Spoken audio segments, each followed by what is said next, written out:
Evening everybody, it's me, Drinks Whiskey, David, coming to you live from the Black Lodge on this bank holiday weekend. It's a Sunday night, Saturday Night Drams nearly happened, and then there was a bit of tech issues on the other end, so I decided to push it back a wee bit, and with it being a bank holiday weekend here, and in the US it being Memorial Weekend, so they've got a rare public holiday, I thought why not do a Sunday, why not? Summer is coming. I hope you are all keeping well. I can already see a few of you in the chat. Fantastic. We've got Codger's in. Happy bank holiday, Codger. Great to have you. Race in, evening. Cujo's in. Great to see you. PX is in. Brilliant, man. Look at this. Hamish is in. As it's Sunday, does that mean we can't effing swear on the chat? Well, I know up your neck of the woods, God-fearing country on a Sunday, but we're down, I'm a heathen down the south, so take it from me. Do what you want, guys. It's always good fun in here. Craig, brilliant to have you in. And we've also got Fraser coming in for the Isle of Harris, bit of a dodgy internet. Mate, I'm amazed you're getting this. Thank you so much for joining in. What a turnout for a Sunday night already. 10 o'clock on a Sunday night, you know, who would think it? I've got my warm-up dram here that I've been having for the last hour while I've sorted a few wee things out for tonight's stream. If anything sounds funny, doing anything different, guys, let me know in the comments. You always do. I've had to tweak stuff. I've tried to make stuff a bit better. That's why yesterday I just ran out of time. I ran out of time of what I was trying to do. Basically trying to avoid Echo Gate ever happening again. Weirdly, the software I use and all that, and the Rodecaster thing I use and that, just weirdly for a Mac it's really complicated, but for a PC it's fine. And I run all this off a little Mac Mini that I got, so I'm kind of committed to it. But anyway, you're not here for tech chat. Codgers make the point of, fucking course you can't swear on the chat, for Christ's sake, Hamish. I know, no better. How's everybody's weekend been? Is everybody keeping well? Good week. I was in two minds whether to do a stream this week, because I have said that I was going to be doing fortnightly streams, and I think after tonight we'll have a fallow week next week, and then we'll be back the week after. And I think this summer maybe we'll try and do fortnightly, give or take. I'll always post it as much notice as I possibly can do, but I think just in these summer late nights and lovely evenings and stuff, I think we all deserve a bit more time out and about. So this will be the last one consecutive weeks, and then we'll go fortnightly after this week, give or take holidays, etc. But there'll be plenty of notice.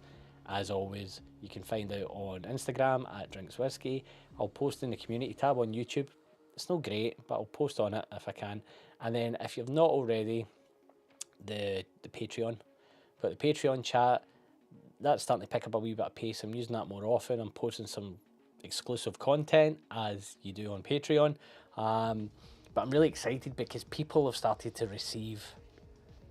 Oh, let me see. The Drams on the Run. The Drams on the Run zine. I call it a zine because it's not a magazine and it's not really a booklet, but it's a wee zine. And I've had some great feedback from it, and there's a wee sneak peek there. Oh, is it too bright? Too bright. Oh, it's shining. It's because of the white. But there's maps and there's insider guides. It's no me, as well as just a really fetching picture of yours truly. And there's some winging its way over to California. I've just seen Mike's in. How you doing, Mike? I've sent a few out to California.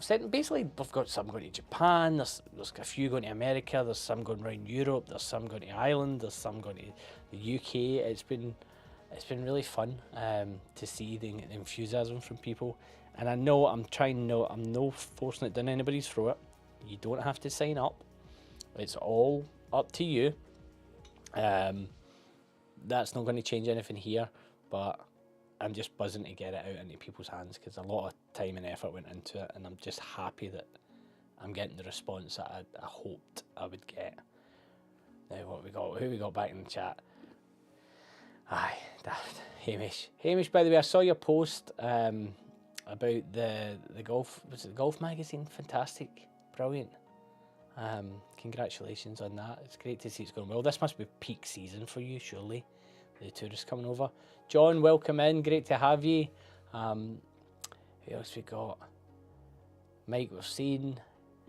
Tommy's going to visit. What's that say? Going to visit the White Peak Distillery Shop Tuesday to replace a Glencairn. From there I broke. All that way just to get a Glencairn. Unless you have to get the distillery exclusive Virgin Oak single cask.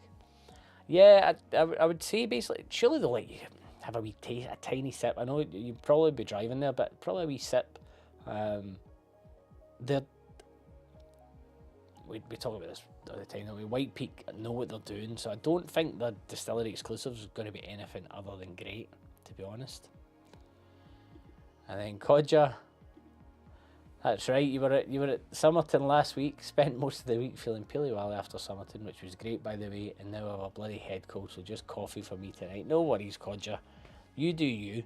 You seem to have enjoyed yourself at Somerton though. Do let us know. You'd mentioned some bottles in the chat at the time, but as we're all prone to do, a few drams deep, some stuff stands out, but then the next day, other stuff comes to mind. Let us know. Let us know in the chat what you've really enjoyed from that festival, and also others. On the Sunday there was the whisky event in London. I left it too late to buy a ticket, and I was humming and hawing whether to buy a ticket because it was £100. It's on a Sunday. I was thinking I don't know, and then I thought, you know what, no, I'm going to do it. I'm going to go for it. And then I was speaking to another couple of whisky YouTube Instagrammy people, and they said, oh, you should message them and see if we just got passes for free. And I thought, well, I don't like to ask, I'm not that sort of person, but aye, why not? Throw a Hail Mary last minute, we'll see what happens. But the organisers are Jewish and they follow the Sabbath quite strictly on a Saturday, so I'd messaged them this Saturday and then they never got back. They got back to me at like 2:30 in the morning, and the only reason I saw the message on the Sunday was because I finished up the stream and was going to bed. And basically it was like, no. I was like humbled, and they said that it was close to selling out, and I thought fine. And then I woke up, and because I was in bed, and I woke up and I was like, right, I'll buy my ticket. And they'd posted on Instagram probably about an hour after they messaged me, sold out, done. So I was like, okay, fine. So I never went. So if anybody did go to that, it'd be great to know. I think John, you went. It'd be great to know some stellar drams that you had, because there's quite a lot of good ones that I've seen at the event. And then this week there's some usual faces missing because they're currently in Isla, but they've been at Campbelltown this week as well. And the familiar faces I mean in the chat, and the likes of Petehead, Frank and stuff like that. We've got a wee piece on that tonight about Campbelltown, which is part of the reason why I had to delay. And it's not perfect, but it's a bit of fun. It's a bit of fun. So when that comes, you'll know. You'll know. PX, Drams on the Run, superb, thank you. A really refreshing guide to the Whisky Order of London. Beautifully put together, bespoke individual feel, as in not corporate guff. PX, appreciate it. Thank you so much. As I said, it was a wee bit of a passion project because I've been getting a wee bit. I think I've noticed a trend that people are kind of going back to go forward, and by that I mean like vinyls now, stupidly expensive. People buying vinyl all the time. That I just miss. I do a lot of this. It's all digital, you know, and I just wanted to make something, and like something that people could put in their back pocket or stick in a bag or scribble on, and then wee tidbits. And like already, like the map, I've shown the map to people that I work with, friends and that who are into whiskey, and they've found stuff in it. And I dropped a couple into the Whiskey Exchange, because that's one of my local shops, and I got a really good response from those guys, and everybody seems to be getting something from it. So PX, I really appreciate that. I'm glad that you find there's a bit of value in it for you. Where are we going? Alan, great to have you in, mate. It's all going well. We're doing a bank holiday special tonight due to tech issues during the week. Craig, Knob Creek 12 in the glass, and only you opening yours. Lovely whiskey, great finish. I know, Craig, I finally got round to opening it last week, and then I poured myself. I was doing the barbecue yesterday, because I finally bought some really good lumpwood charcoal. If you don't buy restaurant grade lumpwood charcoal. It's a wee bit more expensive than your standard charcoal, but by God, man, does it work a treat. It's like the stuff they use in like the Turkish grills and all that kind of stuff that you see, the open flames. And because I was having steak, I was like, bourbon, and I poured that 12 and it went down an absolute treat, mate. I can't believe I've waited this long, but it's just the backlog, trying to get through it. Mike B, day drinking some Long Row 100 proof to celebrate Campbelltown Malts Festival. Yes, mate, absolutely. And I'm with you. One day I'll go in person. I had to look through a whole load of mates of mine and whiskey friends all in Campbelltown this week with just the jealousy, the camaraderie that seemed to be on show, the drams. I think they all spent a fair whack of money, but they all managed to, it wasn't expensive. They just enjoyed themselves, if that makes sense. And just what you saying, the 100 proof. Let's cut to what we've got on the table this evening, and let me know, as usual in the chat, guys, what's in your glasses if you're drinking. I know it's Sunday, some people don't get the bank holiday and whatever, but do let me know. We'll cut. So, in honour of it being Campbelltown Fest just finishing, we've got a wee bit of a theme. But first, in case anybody missed it, I did open my Thompson Brothers. I was trying to do a blind tasting. It's on Instagram and it's on Patreon. I was trying to do the blind tasting of it, trying to take the cap off, being all fancy, and unfortunately, right at the side, you could see what it was. I think it's right here. Is it in there? Anyway, I saw it as soon as I opened it. I was like, oh God. So I got the Altmore red wine. So I've got that. Just have another wee drink it, with zero expectations. Then released this week, the Campbelltown Connection. I called it Campbelltown Express. It's a Campbelltown Connection. It is a North Star blended malt, all Campbelltown malts, 45 quid. So I've got that. If anybody else has got that, I'd love to hear your views. We've got the Long Row 100 now. You can tell it's banging. It's absolutely brilliant. So I've been smashing through that. That's on the table for this evening. I then went to the 13 because unbelievable. It's just great. Look, I've only got that much left. Then I've went to last year's open day bottles. This is the Ruby Port Long Row.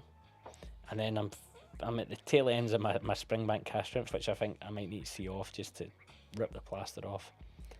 And then because we're moving into another week, I've of course got the Octomore, the Easter special, the 85 quid bottle. That's unopened, so I think I might open that this evening at the end, just to blow my palate to smithereens, as you do. Let's see. Jameson, can I be a bit tactile? Exactly, mate. You know, like, it's just nice to have. It's nice to have something just in your hand. PX shouting out whiskey friend, Hazelburn sample. I've got a cover with PX, great production. I'm sure it will come in handy next time I'm in London Village. Brilliant, mate. I'm glad you appreciate it. It's more, that's it. It's more just a wee bit of an insider guide. There's an element of tongue-in-cheekness to it a wee bit. It's not definitive. There's whiskey bars in there that I've not been to, like, I've not put in, that I've not been to. There's whiskey shops that I've never been to that I've not put in, predominantly like the ones up North London way. But it was more focused on people that come to London and are central, be it from outside of London, be it from other countries, and they think they can jump around. And that, you'll find that this will help, and it'll also save you time and effort and disappointment. Jeff, great to have you in, and congratulations on the new arrival. Mate, I was going to say, what are you doing up on a Sunday at this time, surely? And I was like, time zones are gone, aren't they? Time is a construct now for you. If people don't know, Jeff's just had a little baby, and at the family again. Codger's saying big kitchen by the pallet. Yeah, great charcoal. It's all about the charcoal. All about the charcoal. There's Fraser giving him a congratulations as well. Amy, she's off the drams tonight. He's saying nothing for me tonight. Where's that went? Yeah, no dram for me tonight, but last night I reconnected with Glen Scotia 15. Gets less acclaim than it deserves. I say, yeah, I was trying to find I have a Glen Scotia, the port festival bottle somewhere. I found the box, I can't find the bottle, and I think I might have finished it. And then I've no replaced it with a normal Scotia. I've got some Glen Scotia that's SNWS, but I was kind of running out of time of going through the codes and trying to find it, whatever. The first belting bottle I bought, I've got a tiny drop, I could probably finish it, from SNWS was a Campbelltown, and it was Glen Scotia, and it was called Cherry Blossoms in Campbelltown. And it's got the name is perfect for it because it just has this lovely pinky floral note to it, as well as the briny, guttural, sea-coasty Scotia funk. And I know it's Springbank, but you know what I mean with that. So I might actually make a wee. I've just remembered that I had that, so I might go for a wee bit of that. Tom, evening, nothing for me tonight. Went hard at a mystery malt night on Friday. We got the peated, brilliant Brute Laddie 13 the Rins, and fire for a fair amount of Balvenie 21 my mate brought. Brilliant. Those bottles have done such a great wee job of galvanising the whiskey community, I think, in stores and enthusiasm again. And I've seen some other brands bring out these mystery things now. Have you noticed that? They've went, hang on, people like a gamble. Tomatin have a mystery bottle deal where you can pay 2 tiers of price and you can win some like banging bottles. Like, fair play, shift stock. And I've seen, who else did I see do it? Somebody else is doing it. A similar vibe. It's Glenmorangie. Glenmorangie are doing it. Down the road from Dornoch. They are doing a very similar thing. Lucky dip, you pay money and they'll just send you a bottle. And I'm like, I don't know how welcome this is. At least the Thompson brothers, what they've done is slightly different to that. It feels a bit of a stock clearance, and you might just get all the stuff. But aye, just saying, Long Row 100 superb. Aye, mate, it's very good, isn't it? It's very, very good. And he's tired and missing a dram. Can't complain. No, you can't.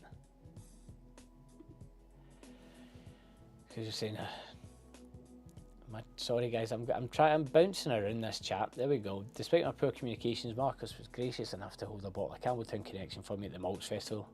Fantastic bottle for an unbelievable price. It's good. What I will say from my bottle, I don't know if it was bottle shock or whatever, I opened it and poured it almost right away, and I find it a wee bit hot and a wee bit scratchy, and I think I just need a wee bit of air in it. I just need a wee bit of time, and make sure my palate's ready for it and not been tempered by anything else. It's good. I'm not saying it's bad. I'm just saying, for me, the initial impression was a wee bit hot, but I think it was just off the bat of everything that's going on, neck porn, stuff like that. I don't doubt what's in it. That it's the sum of all parts. It will be good. It just, for me, it just needed a wee bit of air. So you'll see, if I switch back to our iPhone, you'll see there's just, I've managed to get past the neck. That's been a few days now, just left it, and we'll get into that a bit later tonight.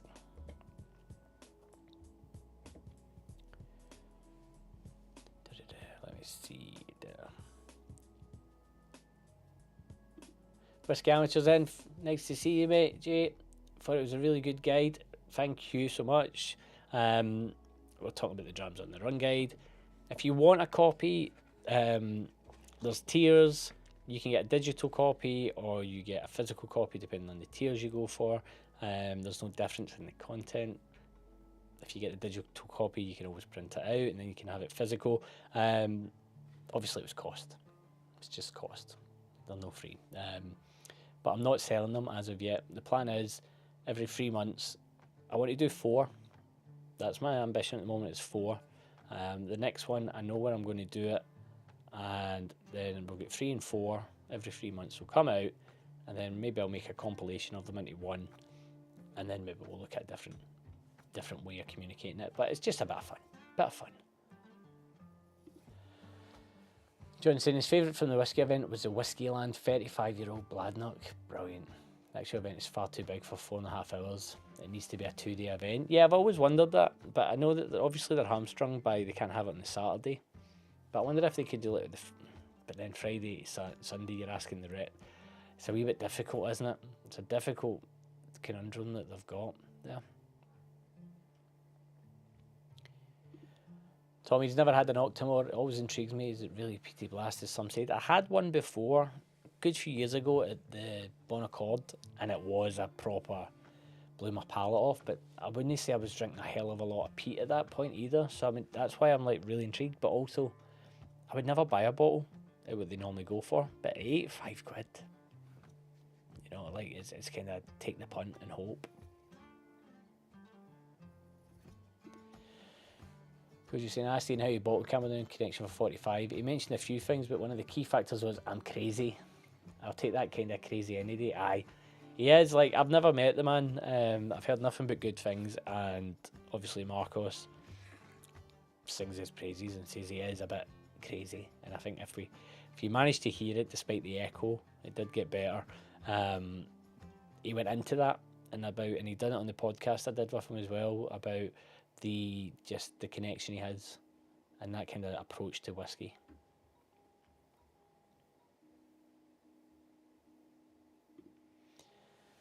I just cracked an 8-year-old local barley I was delighted to find yesterday afternoon. Congratulations, mate. Cheers. Brilliant. Can't complain about that.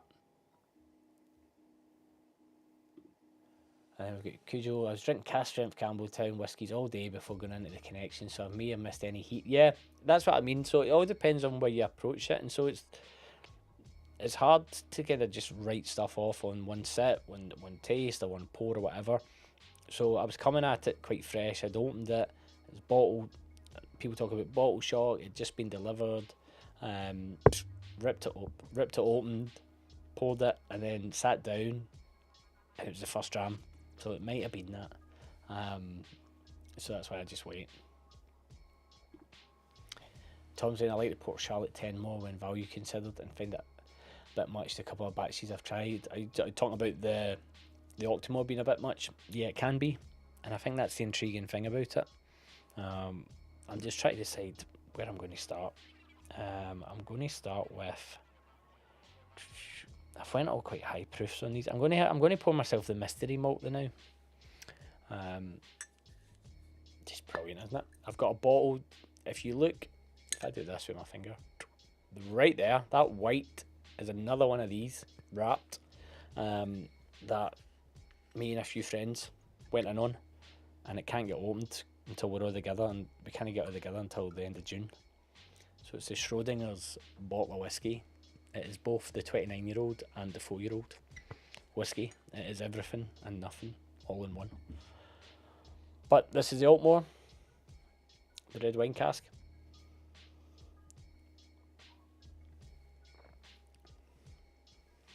Yeah. It is funny about the palate. Like, I've came in off of a Glenmorangie there as a well opening dram, just to kind of get the palate tuned.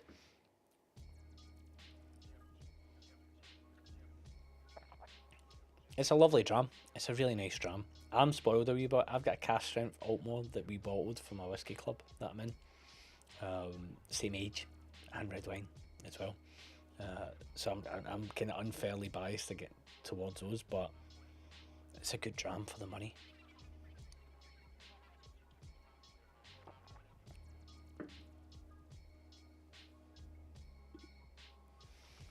And Codger saying, ran into Jake from the Whiskey Baron, and he had a 10-year-old Royal Brackler at Somerton that he was sharing, and hinted that it may be a Somerton Club bottle. Lovely dram.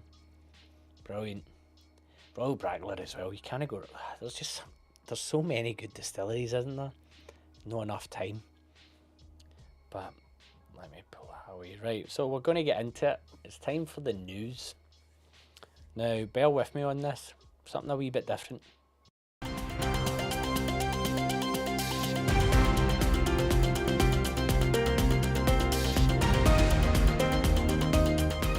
Hello and welcome to the latest whisky news from Drinks Whisky.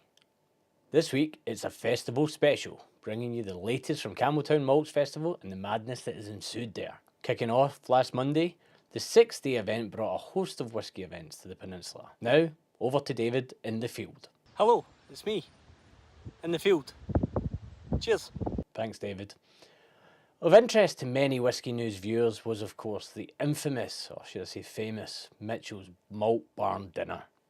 With tickets near impossible to get and costing over £300 each, the main draw is a cask selection on the night. 3 casks, a vote, 1 winner, all bottled for the diners to take home with them. Thankfully, Whisky News was able to track down some footage of the casks. Be familiar with what's about to happen next. For anyone whose experience of this is your first, what we're going to do is we are going to give you drams from 3 casks. We aren't going to tell you anything about the casks, we're just going to tell you that they're numbers 1, 2 and 3. What we want you to do is, once you have a glass, is to taste the whiskey, make notes on it. Once you've had all 3, let us know or internalise what your favourite was. And what we're going to do after that is we're going to make our way over to the Malts Barns for the dinner. You'll be handed a small token and you'll use that to vote for your favourite whiskey. There's a little kind of wooden box thing that looks like a whiskey bottle as you go in. So, one of the big bugbears that we've had and a few other people have had over the years is that folk vote with their eyes. So we provide a very dark whiskey, and no matter what it tastes like, folk vote for that because it's the one that they think has the most value and they'd like to have sitting on their shelves. So, spoiler alert, we have removed that choice from you. There were less people clapping there. The winning pick this year was a Springbank 20-year-old, matured exclusively in bourbon cask. As well as the Malt Barns Dinner, the Mitchell Festival releases were as follows. Springbank 10-year-old, matured in bourbon and recharged sherry, £35. Long Row, 10 years, matured in fresh Oloroso casks, £35. Hazelburn, 19-year-old, matured in tawny port casks, £100. Reports coming out of Campbelltown are stating that the Springbank bottle amongst those was some of the finest that has been made available to date. Exciting for those that got one for sure. Now, Kilkerran also had a wide selection of bottles available on their open day for warehouse tour folk only, but I heard other people could pick them up too, so if you got lucky, do let us know. Now, aside from those guys, in Campbelltown itself, Glen Scotia, Watt Whisky and others were also celebrating this week, with Glen Scotia releasing a 15-year-old festival exclusive recharred hogshead at £88. Northstar released their Campbelltown Express blend, which was priced at £45, and Decadent Drinks also came up with an 8-year-old Glen Toon release. Price on that at the time, not sure. Overall opinions were that this year's festival was a huge success with minimal drama, bar the usual shenanigans at the Springbank store. Ease up on that, fellas, you'll spoil it for everybody. Now, back to David for your regular Sunday Night Drams. Good night.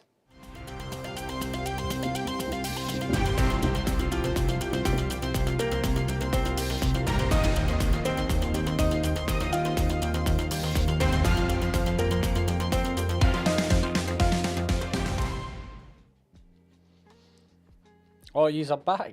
Aye, welcome back. So aye, wee bit different. First time trying that. What do you think? I can see the chat already. Craig saying max headroom. Aye, that was the vibe I was going for. The problem is I used a blue screen and I wore a blue bloody velvet coat, and I should have used the green side and it wouldn't have went off funny. But aye. Whisky Amateur saying he loves the new segment. It took a wee bit of time. It was something I wanted to do because I like doing the news segment. I think there's value in it, and I just think it's something that I could do a wee bit in advance. I was up against it today. I had to video that today. I ran out of time yesterday, and I was like, no, I'm doing it. Tony enjoyed it as well. Brilliant. Thanks, guys. Really appreciate the support. PXT.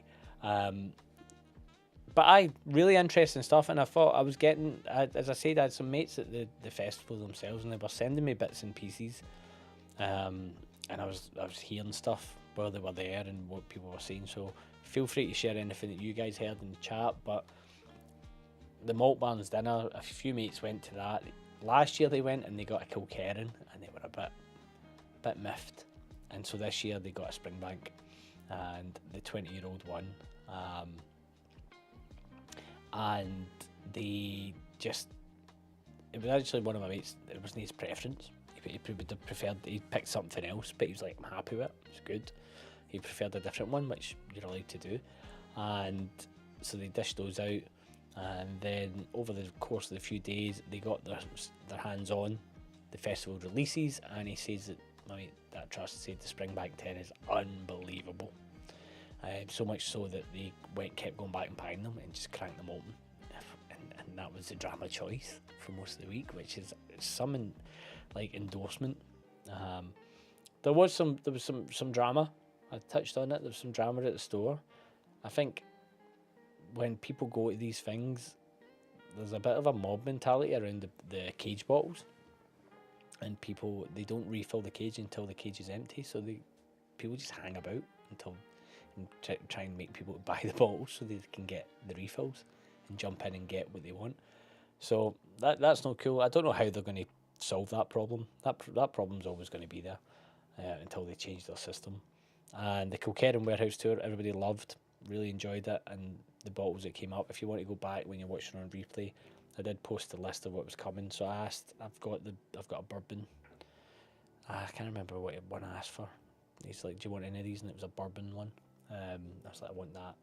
And I think he's got me, hopefully, the Springbank and the Long Row. Fingers crossed. But aye, so I'm glad you enjoyed it. Just a wee bit different. Oh, no doubt, they'll be bottled for Sunday. They'll get bottled, and they'll be good casks. They might just wait a year, or they might just bottle them and then stick it out whenever. But he said one of the other ones, apart from what one, was great. Thanks, John. Glad you enjoyed it. And he loved it. It was so jokes and actually insightful. The problem is it's when I'm doing the news segment that I realise that I need to move to the kind of fortnightly at the moment, because there's no a huge amount happening aside for the festivals. We know whisky season kicks in September onwards. Everybody goes mad. But when I'm doing these, unless I've got a theme, it can be quite hard. Not to fill the air. I can always talk. I can talk about anything. But more just what can I bring value-wise to the stream. And I like doing the wee news thing. And if I can get in the cadence of doing that in the rhythm, then we can make that a more regular thing. It was a bit stressful trying to edit it and all that as I'm trying to set up the stream. The laptop's actually, you can see the laptop in the bar there. And the bloody airplane it over and try to do it all. But glad you've enjoyed it. Now, while that was on, I was watching it the same as you, making sure it went okay and panicking that something wouldn't sound right. I saw off that Altmo. It went down really easy. Far easier than it did the first time I had it. So again, maybe it is just, it's not a welcoming dram, like an intro dram, it's something to have a wee bit later in the night. And why didn't he like the Kilkerran last year? Because it was like 350 quid a ticket, and with the expectation that you're going to bottle a cask of Springbank, and they said it was Kilkerran. It was as simple as that. It was a bit of a bait and switch. And a lot of people were unhappy with that, because you think you're buying a Springbank ticket, so they went back to it this year. But it was interesting hearing what he said about the moving away from the colour and just making it, so it must have all been bourbon. I don't know what the exact cask selection was. I'll find out and I'll update, but it's good that they did something that's not the darkest whiskey, even though it was a 20-year-old bourbon. Probably had a bit of colour to it. So I'm saying I generally don't go for port pipe or red wine cask, but the Kilkerran port pipe from the Kilkerran warehouse station was my favourite last year. Yeah, the guys were saying some of those were great. Some of them were great. You're up for Alan's up the Whiskey Fringe up for Robbie's Dram Festival in Ayr next weekend, fella. I'm not getting the chance to go to any of these, to be fair. It's just time of year. And I've got a work trip I need to go. I'm going to France in a couple of weeks, a few weeks. I think it's 3 weeks. The day after Father's Day is what? 2 weeks? 3 weeks? I don't know. The day after Father's Day. But that'll be great. That'll be a great one. I'm really jealous. I've got my ticket for Glasgow though. And this is, I'll put this out to everybody. Let me know if you're going to the Glasgow Festival and you don't have accommodation, because they opened a new hotel called the Sandman Hotel in Glasgow like about a year and a bit ago, and it's about 5-minute walk to the Bon Accord. It's a big, lovely hotel. And so I know somebody there, and I said to them, is there anything you can do? Is there a discount on that? If like 5 rooms, come out of 6 rooms, and they came back to me and said, aye, if there's 6 rooms. And at the moment I've got 3 covered. So if anybody's after accommodation, let me know and we can get a discount code on that, like a decent one. And the hotel seems lovely. If not, I'm still going to book, but it was more to help people out. And then we could, I think I picked these up. These are wee shit. I picked these up in a charity shop, I think. Like quite a few of my glasses I just pick up. I think they're quite solid as well. Like, bit of weight to them. They don't feel as delicate. And they all hang. I just collect glass. Am I the only one that just loves collecting glassware? I end up with too many. I've got a tray of glasses there. I've got a tray of glasses up there.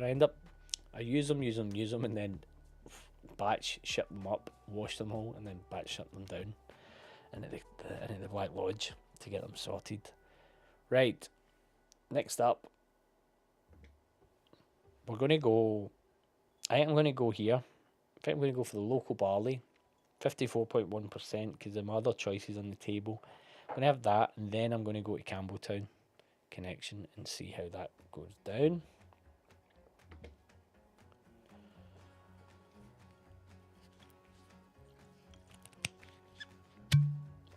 There you go. Fresh one. No skimp on this one. There we go. There we go. It's just a wonderful, wonderful dram, this. I've got another bottle of it. Thank God, in the house. That's why I've been rationing this. This for me is my favourite local barley they've done in years.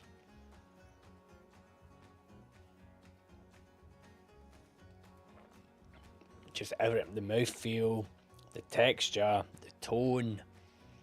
There's a lightness to it, there's a darkness. Oh, it's brilliant. So good, so good. Thompson Brothers nosing glasses are next on my radar. I've got one. I think it's up the house. Is it up? But they're great, but they're very delicate. Is the only thing I would say. So they're nice for certain videos and occasions. I think I did use it in fact for the mystery malt. Pulled it into it.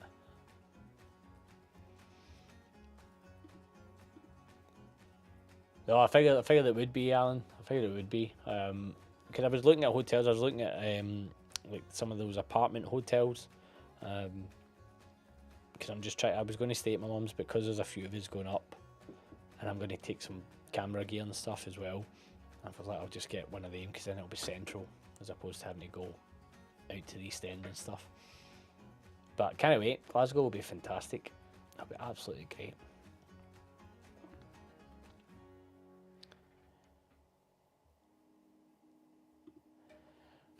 Fraser's getting it via carrier pigeon at the moment. He says, I think I'm about 10 minutes behind. Love the news section. Aye, you must be, mate, if you're getting that.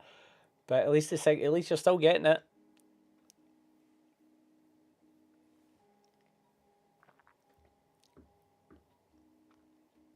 Let's see. There we go. So I did have a list of topics. The problem is I always forget to bring them down, and I leave them on my notes app on my phone. So I need to do this. Let me see. Yes, so in terms of latest whiskey bottles picked up, now we're all kind of, we know most of us have picked up one of those Thompson Brothers bottles, but there is a bit of a drought at the moment in terms of the want and the need to go out and buy new bottles. Everybody's got kind of holding a whiskey lock of their own. Has there been anything recently that's caught your eye that's made you buy it? Aside for the Thompson Brothers one, has there been something that you've kind of went, oh, hold on a minute, or you've messaged somebody and said, oh, what do you think of this? The reason I'm asking is I went out, I was out this week just for a wander in London, and I had made, for one of the Patreon videos, it was just a weekend of shelf tour, bottle shop tour, and see what's on the shelves in London. And I clocked a bottle. I was leaving, there was a couple of bottles I'd saw, and I kind of thought downstairs, I thought, oh, one of the ones I'm holding off on is the Chichibu On The Way, which is the 2024 release, or maybe 2023, don't know, whatever the latest one they've brought out is, because it's phenomenal, but it's 249 quid. And so I'm walking out, I've been downstairs at the Whisky Exchange at Covent Garden, I'm coming up the stairs, and that's where they keep their bourbon, and I looked, and I just clocked it, and Cod just put it out already. I clocked a Jack Daniel's 10-year-old. Now, we've all had Jack Daniel's classic number 7, the normal one, and I think we're all pretty sure that we don't like it at this stage unless it's with a Coke or something. But if you've ever had the chance to taste proper Jack Daniel's, it's really good. It's really good. And I'd tried the 10 and the 12 last year, I think. My mate that brought me back the Jack Daniel's that I've had on the stream before, he managed to pick up in the States a bottle of the 10 and the 12, and I had the 10 and I was like, that's really nice, but then I had the 12 and it blew me away, so I kind of forgot about the 10, how it was good. So I was in there and I saw it, and it was I think it was £106, and the Master of Malts had it exclusive for a while, and it was 110, and I thought, alright, and I messaged my whiskey group and I said, guys, who's got anybody of the ones that bit the bullet, because I held off, I said, is it good? And they all get like instantaneous, brilliant. I'm drinking it now, so I'm taking a picture Friday afternoon, drinking it, and I was like, sold, okay. And that's it, that's my bottle budget spludged completely, because I had no intention. But sometimes those bottles grab you, and the FOMO kicks in, and you think about it, and you hum and haw, and you think, I'm going to get it. So to answer your message, Kodja, I've not opened it yet. I've not had the time, to be honest. I will get it opened, and I'll do a video about it, because it's a crank bottle. It's a really good bottle. Let's see what's in here. Tommy saying on the radar, the bottle in the 30 and 31 Tobamori. Yes, exactly. The price is unbelievable for those. Don't know if everybody saw it. Whiskey Broker, we all know and love, does great deals. I actually emailed them, and I'll talk about that in a minute, about what I was emailing about. But the Tobamori 30 and 31, there's a cask strength one, and then there's one that's a bit lower proof. I think there's about 20 quid difference between it. It's about 130, 150 quid max for that 30 or 31-year-old Tobamori. Like, that's unbelievable in this day and age. I think it will go quite quick. A lot of people have got their eye on it. I go on every day and refresh, as well as check Instagram and stuff, but it's very good. It's very good.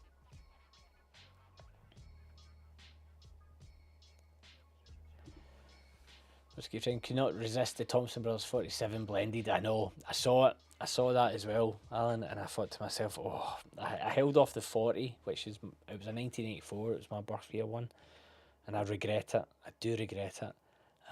But the 47 came out as well, and I thought, I don't know. And it'll be light, and it'll be a great dram. That's a really sit and savour and think about dram into it.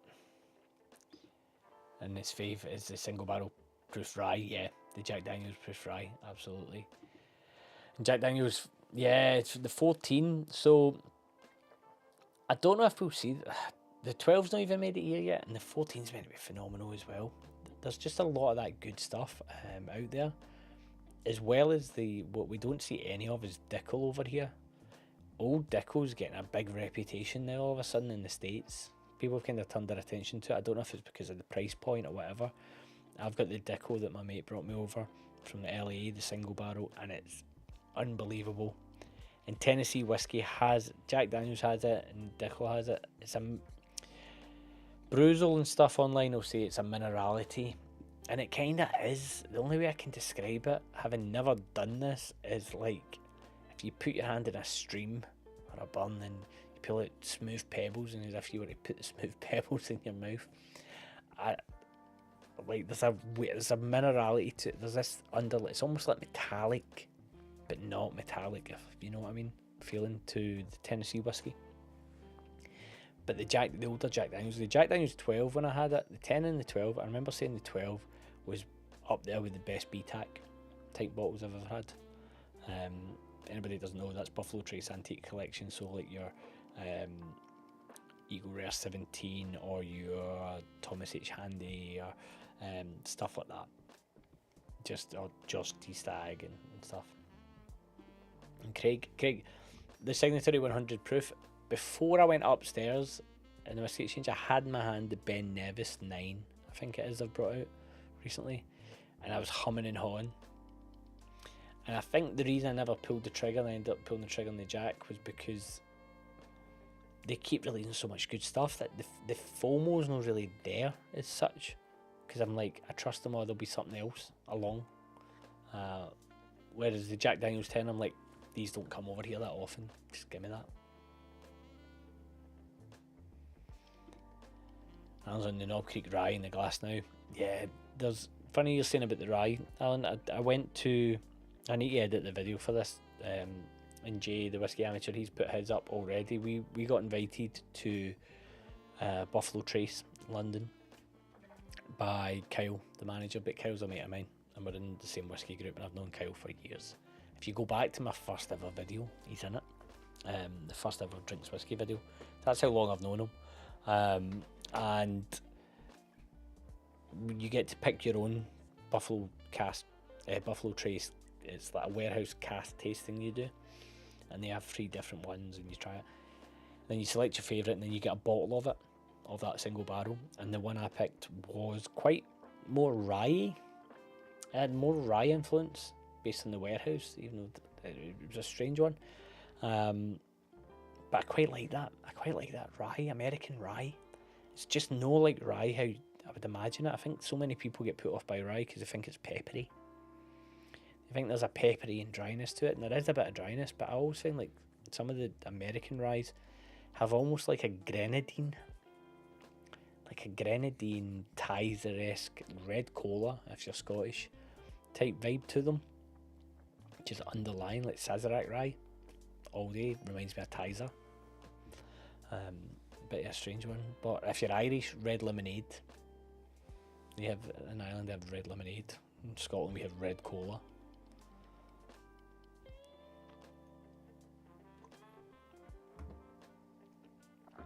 So yeah, if anything comes to mind, guys, that you've been thinking about buying or whatever, let me know. And anybody watching on catch up, is there any bottles that have made you kind of just turn your head and go, oh, why not? Like the Glenmorangie deal or the Tomatin deal. You can get that Cubokin 15s in there. So you get that, you're winning. Great dram as well. What else we've got? Yeah, I've got my general theme tonight is one of rambling. If you can't tell, that is the theme tonight, a wee ramble. And we've got Alison Rye's Spearminty for me. Yeah, I can see that as well. I don't know why I just get this like almost this syrupiness to it, but I'll need to go back and have a wee look. But that's the beauty of whiskey in Alan. It's the palate. Everybody's palate differs.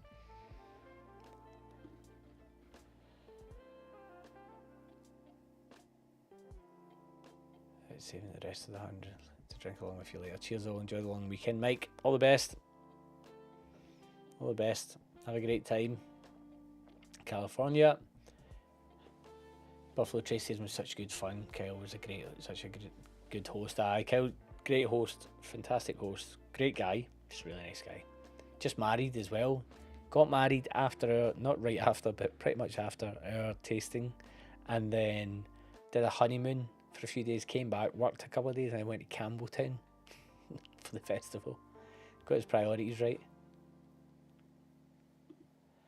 And then if you're looking for Dickel, boutique whiskey, latest bourbon is Dickel. What age is it?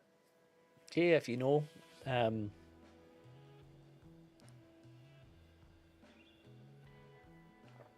Because Old Dickel is fantastic. They're doing a really good campaign in the States. And I saw it when I was out there, and I've got them on Instagram and I see it. They've leaned into as most brands are doing at the moment, into the Western country scene. But the way the photography is just bang on. It's capturing the mood exactly. And it makes the bottle, it's like the old way, the old advertising way of if like you see freaking guy leather jacket, James Dean smoking's cool. The Marlboro Man, smoking's cool. Then if you smoke, you'll be cool. These Dickel adverts are like, if you drink Dickel, you'll be cool. You'll be in the speakeasy, you'll be in the Western bar, and you'll be hanging out, because that's what the cool people drink. And it's quite refreshing to see a kind of old school approach to advertising, especially in that sphere. They're not targeting one group of people or this group of people. They're just saying, it's a cool drink, enjoy it.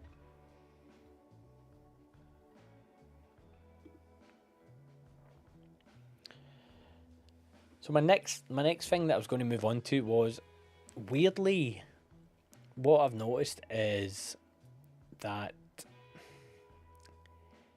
is I don't know, we're in this weird whiskey struggle time. Everybody's like, oh, it's really hard to shift bottles, and people are, oh god, what about this? And the industry is on a wee bit of a downturn. We know that. That's not doing it. But I've seen new independent bottlers pop up, and it doesn't feel like cash grab independent bottlers. It's not ones that have bought casks and decided they're going to become whiskey pioneers, and they do a few and then they bugger off and whatever. You've got Unkilted, I think it is, or Unkiltered, is it? That's run by an Olympian, sailing Olympian, Scottish sailing Olympian. And then you've got, what was the other one I've got here? Blind Summit. That's two guys who've been in whiskey for ages as well. It's mad. I'm thinking to myself, like, where the ambition to keep going. So Blind Summit are doing 500ml bottles. I would say that's probably, I get why, we know why, but it's tough. It's tough out there, and we've seen people have to move to 700 when they do it. We have the Unkiltered stuff. The bottles are apparently fantastic. Dalyun and stuff like that. It's been picked. It's good stuff. And I think it's quite refreshing that there's still people willing to take the punt and go in on it and try and if you look at the bottle designs that they're doing, they are very beautiful. Like the graphic design's fantastic, the artwork's fantastic on both of those brands. But we still have North Star putting out bottles. We've got Adelphi still kicking out bottles. Little Brown Dog, they're doing stuff. What Whiskey are doing stuff. Everybody's still moving forward. And the reason I bring that up is Signatory obviously cleaning up a bit at the moment. 45 quid bottles are fantastic. But I think, are we willing to continue to support things? Are we willing to try the new kids on the block, so to speak? The Unkilteds and do you know what I mean? Like the Blind Summit, and then you've got it's a Hidden Spirits as well. They've came, and it's a bit of it's a bit strange at the moment. I've just seen Unkiltered, Roadmore, yeah, the PT Glen Turret was fantastic. Yeah, the stuff they've put out is doing really well amongst people, but it's tough. It's a tough gig out there to get bottles. It's not getting them into shops, it's getting people to buy them. And we know, like, you buy people. You absolutely buy people. You buy the people that bring it to you. I think there's been a few, I don't know, Jay, maybe correct me if I'm wrong, but I think you've spoke before about Ardnamurchan and a tasting you went to at cut your wolf loose. And the impact that had with you with the brand and stuff like that and the bottles. I had a very similar experience with Graham from Ardmurton at Milroy's a few years ago. I think it was maybe 2021. Maybe coming out of lockdown. Like, I'm trying to remember, and it stuck with me. And I think these little interactions are so important for these brands, and I wonder how these small independent bottlers are doing it. I saw one that came out recently, Whiskey Mitch, and Craig being half of a really famous like travel YouTube channel, and they moved to Scotland, him and his partner, and they were doing a house and whatever, and he got into his whiskey and he became friends with Mitch, and they released a single cask of Mortlach, and it looked, I think it's called Tullismore, I can't remember the exact name of it, but he had such a big fan base, it sold out instantly. But it was a Mortlach 12, 14 maybe at 95 quid, and it was sold right away. But that's not whiskey. I don't think that's a traditional whiskey audience buying that bottle. They had a backing, so I'm looking at people coming in just to a whiskey space and try to sell bottles and wondering how are they pulling it off. And yeah, best tasting I did, and one of the very first I ever did, and I've been a loyal fan ever since. And it sticks with people. I think that old adage of people buy people. And yeah, you can like the whiskey, but whiskey is a social lubricant, it is a glue, it's a conversation, it's all the cliches that everybody says. I just wonder how these independents are getting out there enough. Shows are great, but shows are so cluttered and whatever.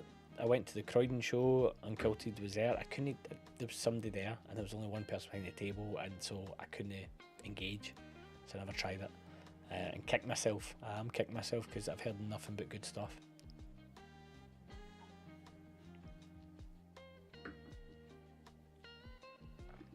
Craig's still waiting. I was thinking about this the other day, Craig.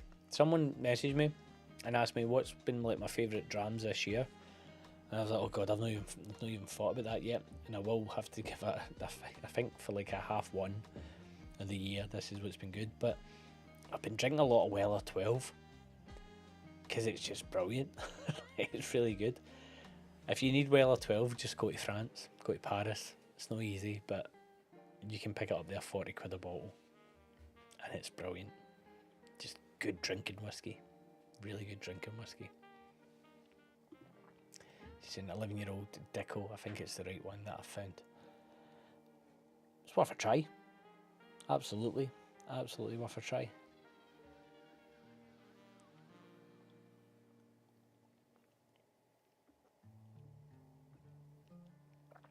Springbank. Can't go wrong with it, man. That local barley. It's just, so good. See, now it's an unfair disadvantage for the North Star bottle. Let's see if I can connect this back up. Let's see if it works. For the iPhone. Oh. Nope. Maybe if I do that. Yep, there we go. And then we do that.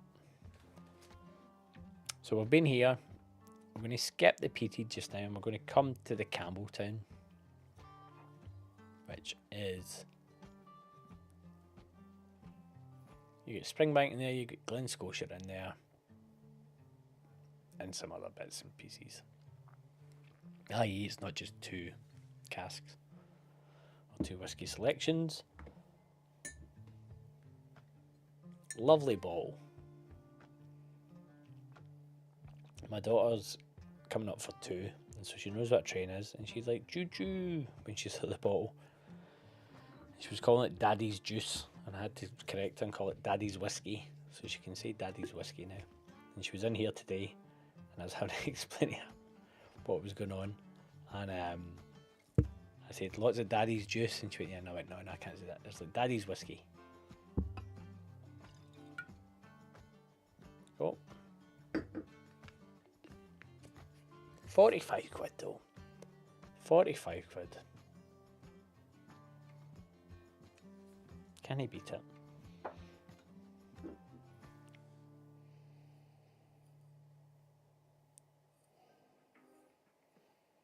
A lot better on the nose than the neck pour for me. Getting a bit more in there.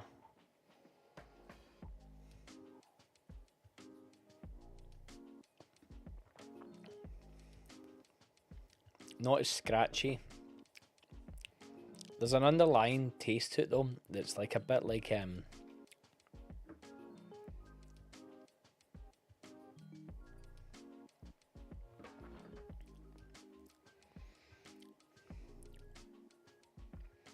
want to say like rubbery tire, and I don't know why. I think again it just needs a wee bit of time in the glass, settle down, because there's a million and one flavours coming at me.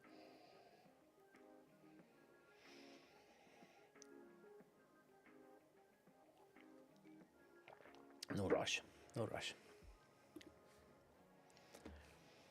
Yeah, I did a local barley tour to the festival this year. They took everyone out to a local farm where the 2022 was produced, gave us some drams and talked through the process and history. How did you find it? How did you find it? I've had a couple of people say that were on it that it was a bit dry. It was a bit dry. Alan saying he just recorded a Patreon only video today. Springbank Local Barley 2022, 11 years and 50-51. Yeah, the 2022 was really nice. I really enjoyed it. And then I went out and got the 2023. 2023 is the 8-year-old, and I know somebody earlier in the chat said they got it. And it's good. It's good. The 2022 was put the bar there. And I feel like for me, on my palate, the 8 was a bit there. And then last year's just went even higher. Like, loved it, and that's why I managed to get 2 bottles of it somehow, and so just rationed them. But when stuff's good, Alan, and you know, like you'll have them all as well.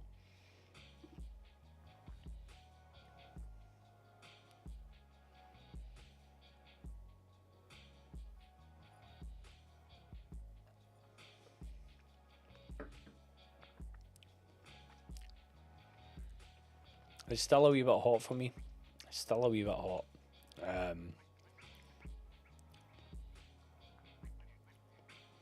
I'm doing it a disservice because I've just came from local barley to that as well.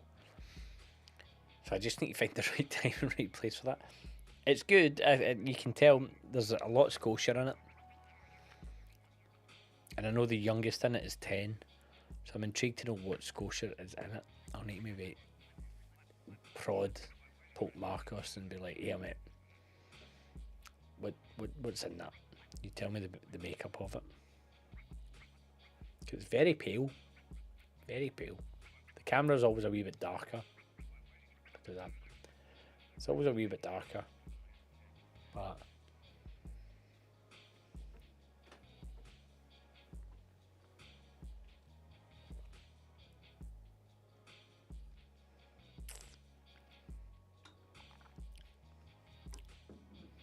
I'm going to leave that in the glass just now. I'm going to come back to it. I'm going to give it that benefit of the doubt, and let it open up a wee bit in the glass. So we're going to go. What are we saying? We've got 100 proof. Nope. Aye, we're going to go here. I feel like that's only fair. Everything else is peated.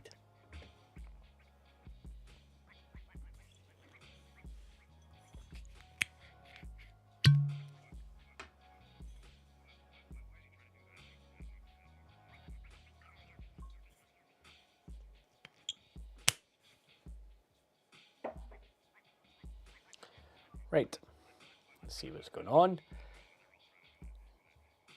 Nothing in the chat. Okay, so rest of the year we've got Glasgow Whisky Festival. What else has everybody signed up for? Alan, Whisky Friend, is going to Robbie's Whisky Festival next week. There is quite a few. There's some that's really caught my eye. There was one that I would love to have went to, which is I want to say, is it the Lomond and Clyde Whisky Festival or the Inverclyde Whisky Festival up Helensburgh way. I saw that Chichibu are going to be there. There's going to be some great stuff going on over there. I would love to go to that, but I'm on holiday. I'm not here, so I can't actually make it, which I'm gutted about, because I would have went up for that. We've got Whisky Fringe. We've got the Edinburgh Whisky Festival. They've started making moves again. London Whisky Festival. There's the Independent Bottles Festival in Newcastle, I believe. Do let me know. Let me know what you're thinking.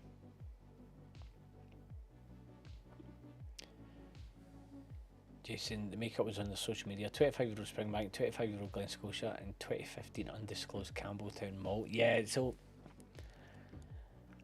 how much of that 25 versus that 2015 though? And how can it be the undisclosed Campbelltown malt? Like,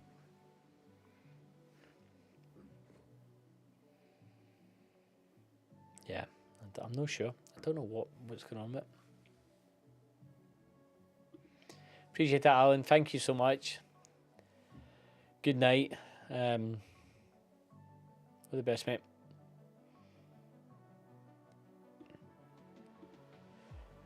And afternoon. Is it afternoon? Where you at in St. Louis? St. Louis? Is it St. Louis or is it St. Louis? Is it St. Louis? Is it St. Louis? Aye, St. Louis. I think. I get so mixed up with bloody with Louisville, so I never know how to say it. It's no St. Louis. Or has Newcastle been cancelled? Oh, that's a shame. That's a shame, Alan.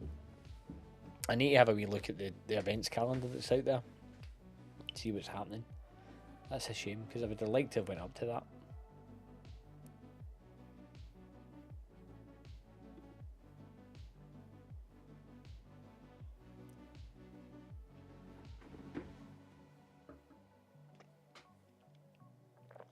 Oh, and I do apologise for the dead silence when I'm drinking. That Springbank cast shrimp is just, what a treat. What a treat of a dram that is. So for everybody else, let me know, what festivals are you hoping to go to? Have you bought tickets for? Are you excited for it?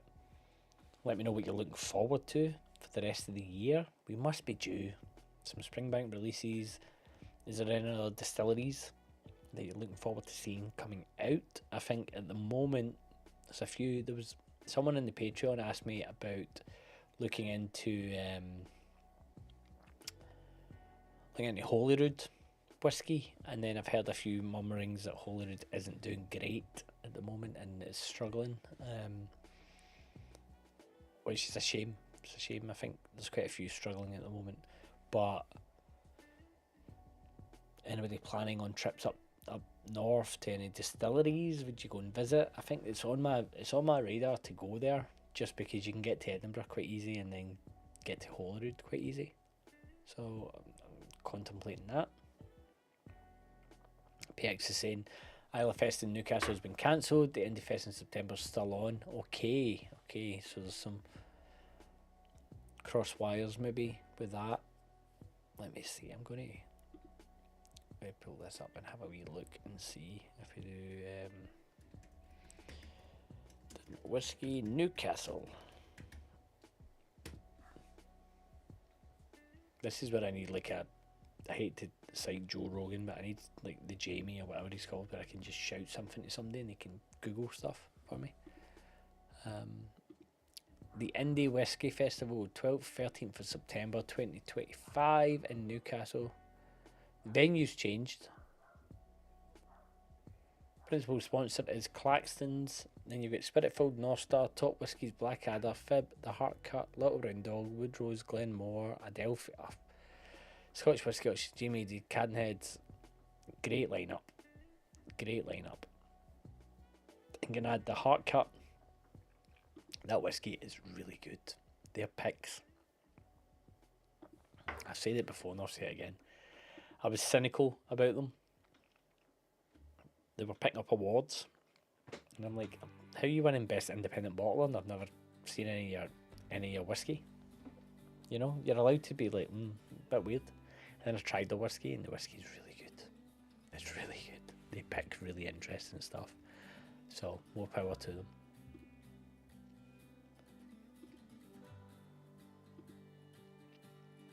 Yeah, Whiskey Indie Love Festival 2025.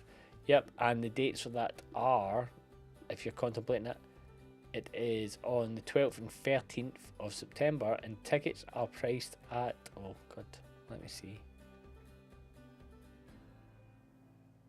Let's see, select that. Okay, that's a group bundle. They're sold out. Early Bird's sold out. You're looking at 59 quid. 59 quid for the ticket. You'd drink that easily without being crude, but some of the drams that you would get will be fantastic. Jeffrey, great to have you in, Jeffrey. Hope you're doing well. And then Rob saying, might get to go to Kentucky in July, but don't know which distillery I'll visit. Rob, let me know. Like, where are you staying? I think that's more important. Are you staying in Louisville? Are you staying, like, what's the plan? God, you're saying, did I taste some of the Heart Cut last week? Very good people. Liquid and fine people. Yeah, exactly. Again, people buy people, don't they? The liquid's really good. Did you get to try the St. George? The weird American whiskey? St. George is that bottle that's like Japanese artwork style of St. George on a dragon. It's very odd. But the whiskey was great. The whiskey was fantastic. And John's looking forward to the new London Whiskey Distillery release on the 6th of June. I know, I can't believe that's around already. And it's interesting, isn't it? Because it's, what's his name? His name's escaping me. The Drambo. It's not Matt. Is it Matt? Basically, ex-Bimber moved across. Moved across there and has like kind of helped kickstart that distillery again. And I know Billy Abbott has a story about pushing a cask and all that kind of stuff, of his own stuff. It'll be really intriguing to see how that goes, but you kind of trust that a wee bit, don't you?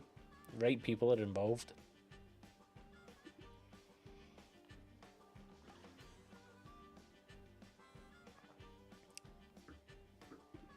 It was Matt. I thought so. It was Matt. And Craig saying Newcastle nearer to me in Cumbria, but still reluctant to venture to a festival. Need a push. Craig, let me check my diary and stuff. I'll have a wee look. So a good friend of mine from one of my closest friends that lives in LA. He's from America. Was looking at coming over end of August, but it might be coming. We'll know more next week. Might be coming over July. If that happens, then that frees up my end of August, September window. And so I think I'd quite fancy going to that Newcastle one. Plus up to Newcastle for a weekend. Any excuse. They do trebles in Newcastle, don't they? It's no doubles, it's trebles.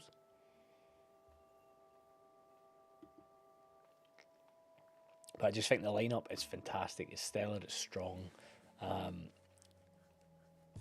And I think with a festival like that is perfect, Craig, because you'll be amongst fellow whiskey folk, and by that I mean just people like a Nar and a Dram, versus some other festivals you go to and it's just people just want to get as much in them as possible to make up their ticket price, and then some, and then go out. It's never ideal. Whereas those ones, I think that's why the one in Edinburgh went so well, because nobody's stumbling upon that.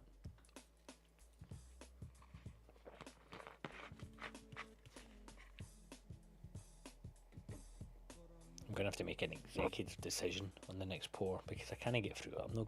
The plan wasn't to go through all these. What are we saying? Should I go Long Row 100 or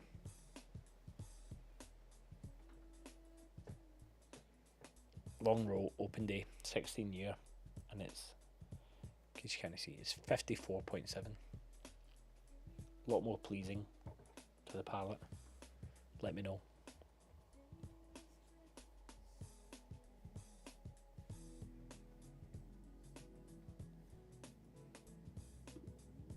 But no, that festival looks really good, and it's Friday, Saturday, which is nice.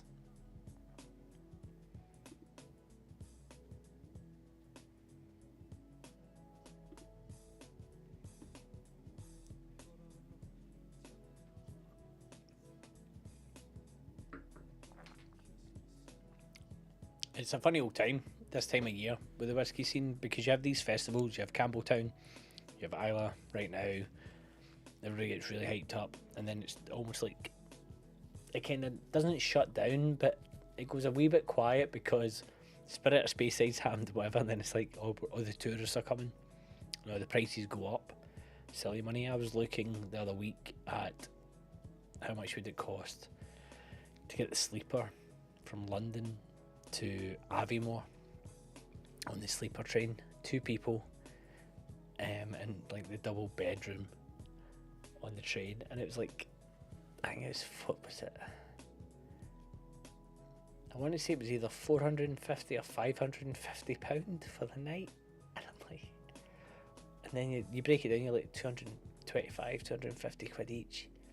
Oh, is it that bad? That's mental.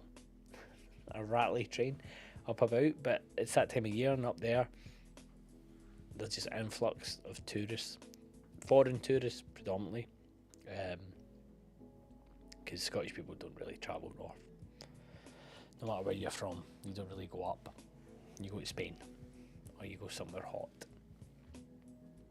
And I think that's part of the reason why the whisky world kind of doesn't shut down, but goes kind of dormant in the summer, and then September, we're back.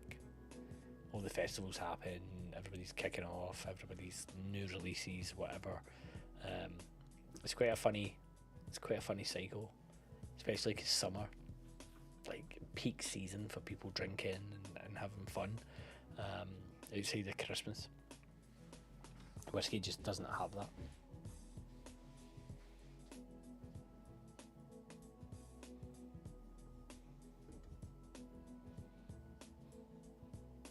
Right, back to my notes. So we had that, we talked about that.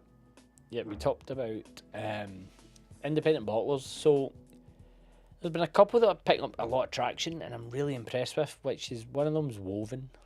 Everybody knows I like Woven, that's no secret. But they're really pushing the highball.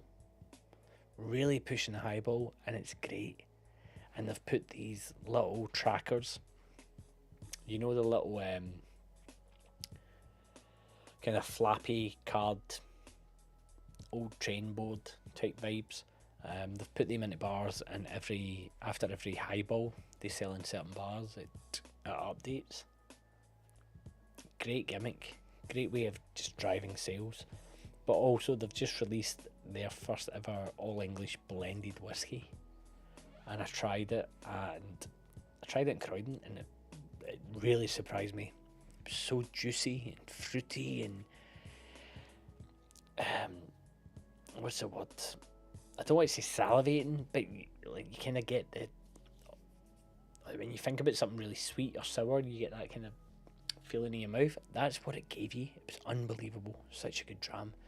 And I think what they're doing in that space is really intriguing, and they're still doing their experiments, and they're still going away and whatever, but they're picking up traction and they're doing stuff. And if you see it in a bar, please just buy one. Buy a highball, because we need more of that. We need to get more people drink whiskey. London Southern Festivals at this moment, mate, none. I've not had the time. I've missed out on getting my tickets sorted for the whiskey show. I need to figure it out. I really want to do something around the whiskey show time, like a fringe event. I've been contemplating trying to organise a fringe event myself,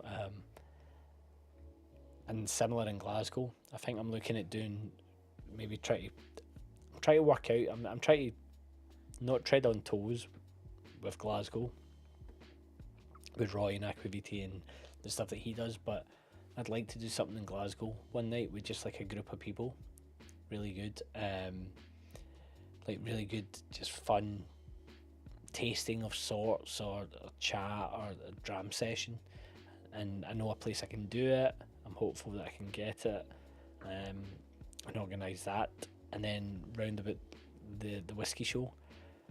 It's such a long weekend and it's so much going on, like at that show. But on the Saturday night, all the exhibitors have a big get together, and I know that most of the attendees can barely walk at the end of it, but I would like to do something for whisky community, of like maybe we can catch up somewhere, or we can have I don't know pipe dream. So I'm kind of working that out, but outside of that, I've not even looked at the festival lineups outside of those, because it's tough. I think making videos when I'm buying the tickets are quite hard, because I'm in two minds. I'm trying to enjoy myself and be present in the moment and try the whiskey and remember the whiskey and do all that, and at the same time I'm trying to hold a camera and talk to people in video content. So we'll see.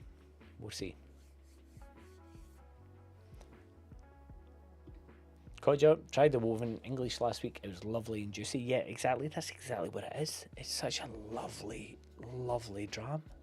I was shocked when I tried it, visibly shocked, and it's a shame, because I don't think many people will pick it up outside of like the likes of ourselves. It'll be quite, I don't know the word I'm looking for.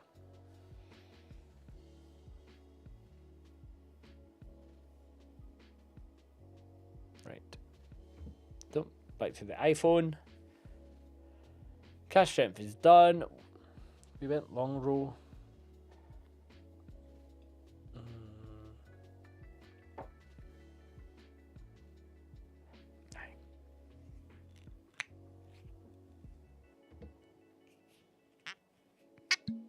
The beauty of these computers are the size. They look quite big, but they're really not. Look.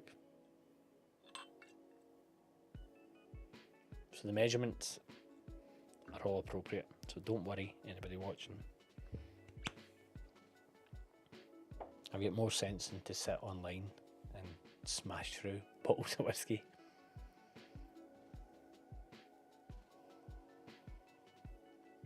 Fantastic nose.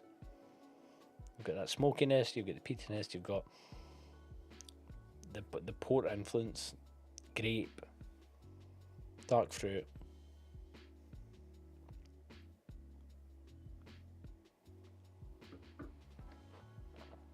Fantastic. And as you can see, it's not like these bottles are quite deceptive. It's 200 ml, I think they are. 350 ml, sorry. This is what I want. Like, why don't we put out these bottles for all whiskey? I don't understand. Like, we want to bring people into the world of whiskey. Put out bottles this size. Like, get people involved. Bring the price down.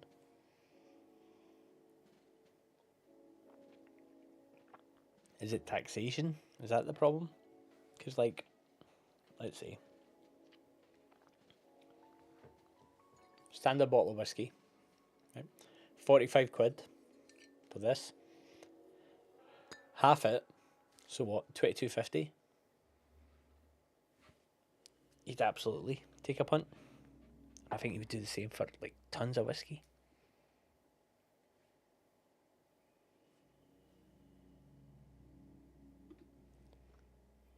Craig's last dram, SMWS 12272. Warm Rican sausages. Taste buds will be sure. Let me see. Who's SMWS codes?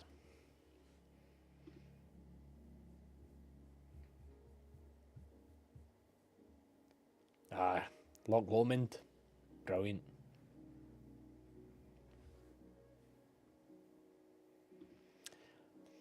Sorry, the one I'm drinking now is the... I'll bring it in a wee bit. Loch Lomond, the Long Row, sorry, not Loch Lomond, Long Row Open Day, 16-year-old, Ruby Port Cask, 54.7%, 2,200 bottles. Lovely colour.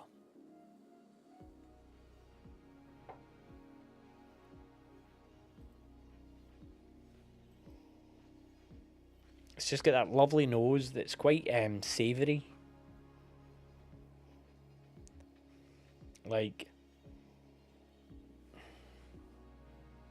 it's not quite this, but it's like opening a bag of crisps like McCoy's. Like beefy McCoy's.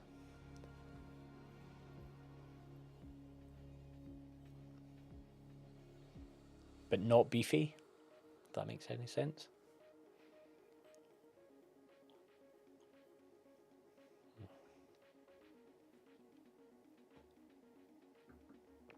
That's what I mean about the measures. They look big, but they're quite small.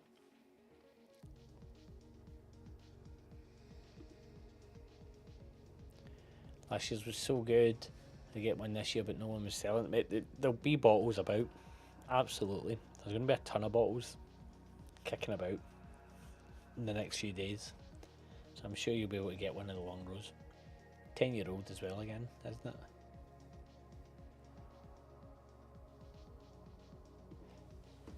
Seriously, made a detour to stop at... This is where I let my country down. I did even attempt to say it. You stopped at AD on the Isle of Lewis today. I'm going to have to look that up, if you don't mind. We're just terrible with our language, aren't we?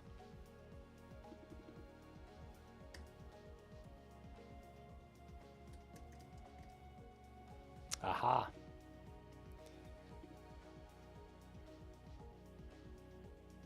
I'll be honest, never heard of it. Never heard of it, Fraser. It's a distillery on the Isle of Lewis.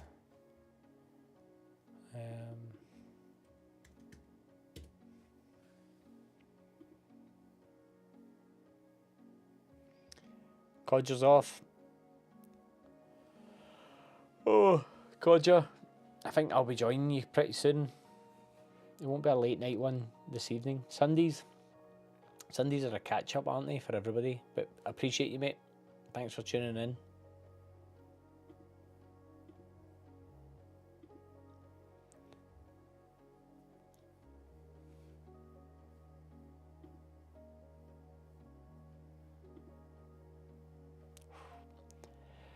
$70cl bottle of single malt for Abendeg. Oh, I don't know if I'm saying that right at all. It's $82.95. How was it when you popped in, Fraser? So you're saying you made a wee stop there. How was the spirit? How was the hospitality? I'm assuming the hospitality would be great in the Isle of Lewis.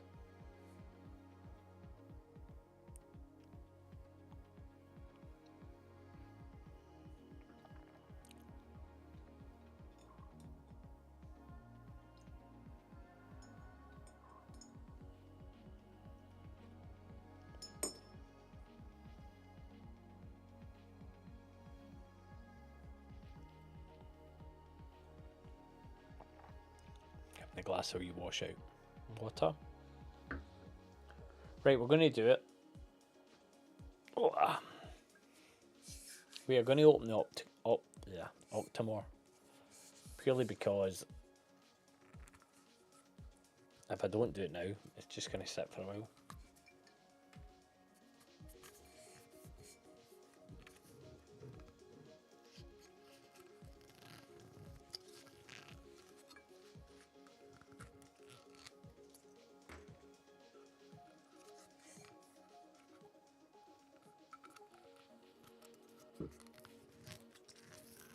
There we go.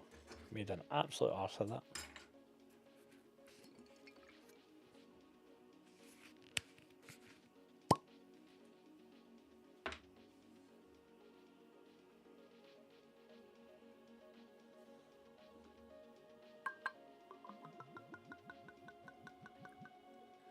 very light in colour. This is a 14.1.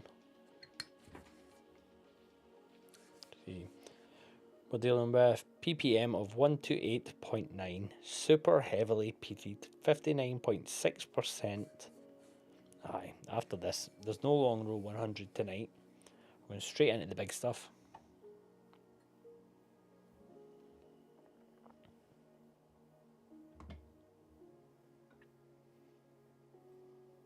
I do worry that I'm getting a bit of peat blight.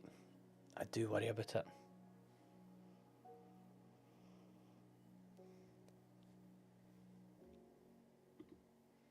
Such a small distillery that stopped doing tours, and because it was a Sunday, everything is shut up.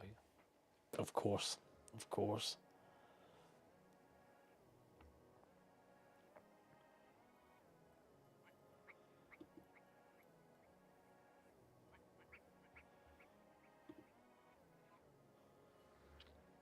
Craig saying, I think the days of joining new distilleries as a founder at a decent price have gone. I've been looking at the new distilleries and the return for what you give you is very poor. Yeah, there's no value in it. I touched on that and I meant to come back to it, and that's perfect segue back in. I reached out to Whisky Broker this week because a couple of months ago they had, well, a couple of months ago and then a few months before that as well, they had a couple of Facebook posts and they blew up where Linkwood and Dalyun, new make, huge tanker, shows up, and they were offering it for like, oh, so cheap. Talking like, I want to say like £4 or £8 a litre of this new make spirit. So I was talking to some mates and we were like, oh, maybe get a cask, like new make, and it'll take us, what, 8 years, 10 years till we want to do anything with it.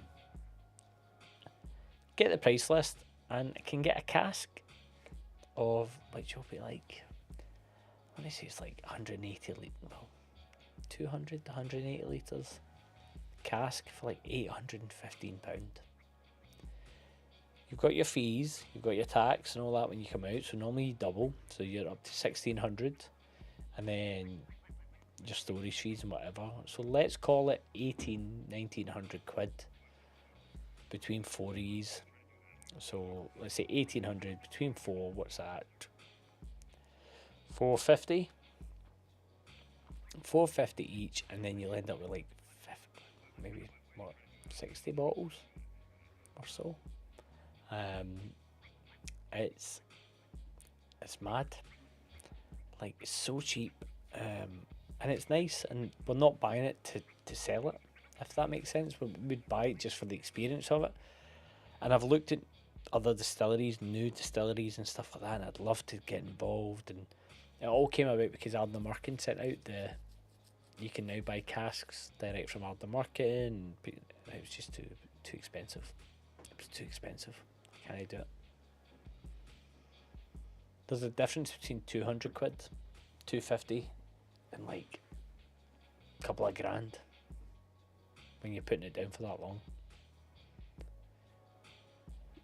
Fraser's saying, so I only stopped to see what it looked like, but a miniature of their 10-year-olds from a shop was still on the way, 12 quid.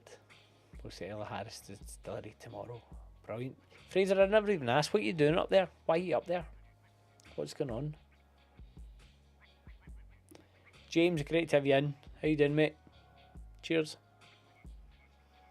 Just having an Octomore here. It smells a wee bit sweaty. It was a Saturday session, but you'll need to watch and catch up. There was some tech issues and some production issues that meant I had to move Saturday to Sunday.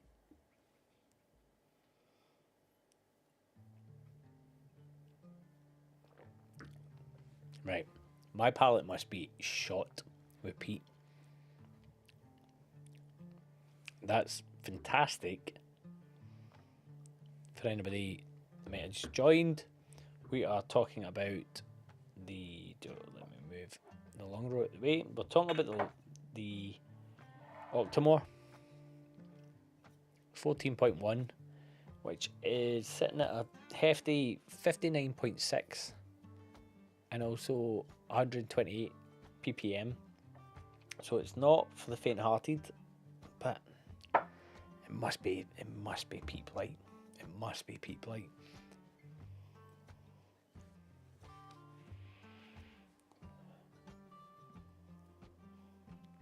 That's no it's no smoky for me.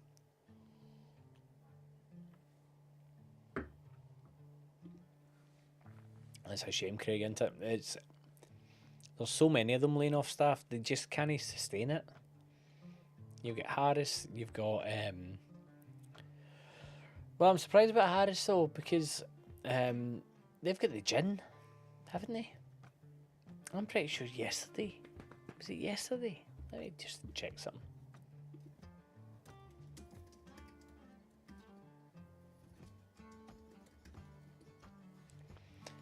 Yeah, the other day I caught up with I was in the whiskey when I bought the Jack Daniels. They had a brand ambassador from Ella Harris.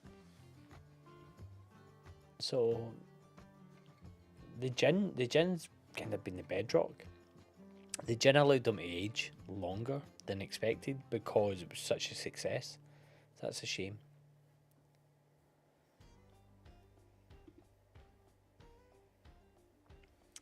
Just a nice setup all the way, all good here. A Fettercairn 12-year-old from Leyden in the Glen. Oh, lovely, lovely. Fettercairn when it's good is fantastic. I love a Fettercairn. And then John saying, Lochlear were doing a cask programme not long ago. A bit steep at 4K for me. Yeah, for a cask of Lochlear. Like, I get it. I do get it. But if I can buy a cask of Dalyoun for 800 quid, give or take a few quid, am I going to buy a cask of Lochlear? Do you see what I'm saying? It's just a bit... They'll get people buy it. People will buy it. People will be a motive. People will do it for certain reasons. But I'm just like, longevity. Surely it's better to get more people in the door buying it at 2k than 4.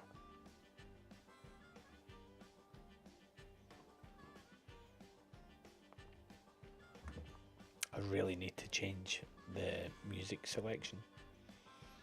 Don't know if you guys notice it, but on the headphones it's quite loud for me, the music, and it's the same music every time I do a live stream on loop.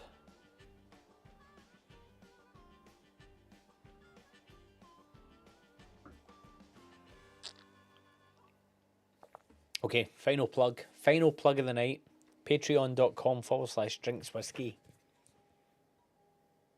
Drams on the Run. The definitive guide to drinking whiskey in London, going to the right places, avoiding the wrong places, being able to buy good whiskey as well. Being able to buy good whiskey.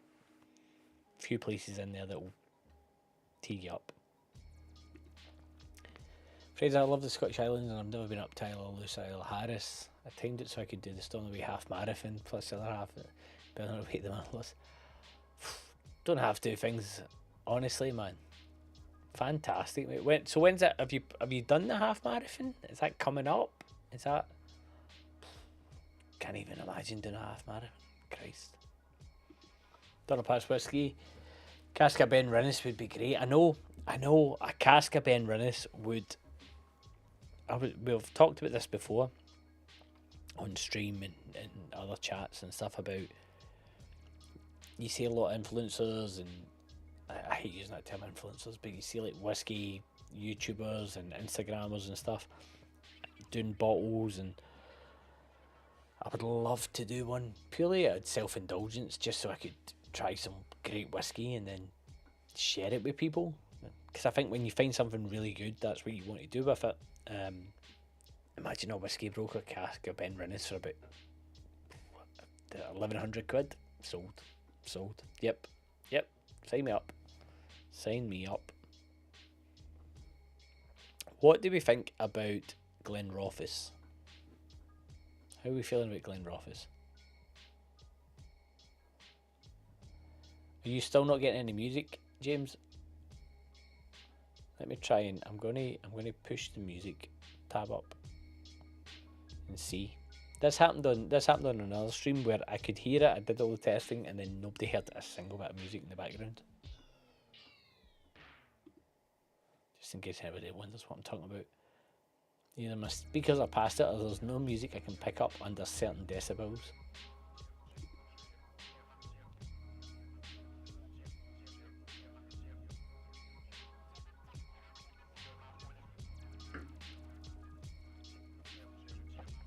I've got a delay between my chat, my YouTube chat, and what comes in, what I can put up. But Craig, you would have seen me nodding in a PX barrel. Ben Rinnis in a PX barrel.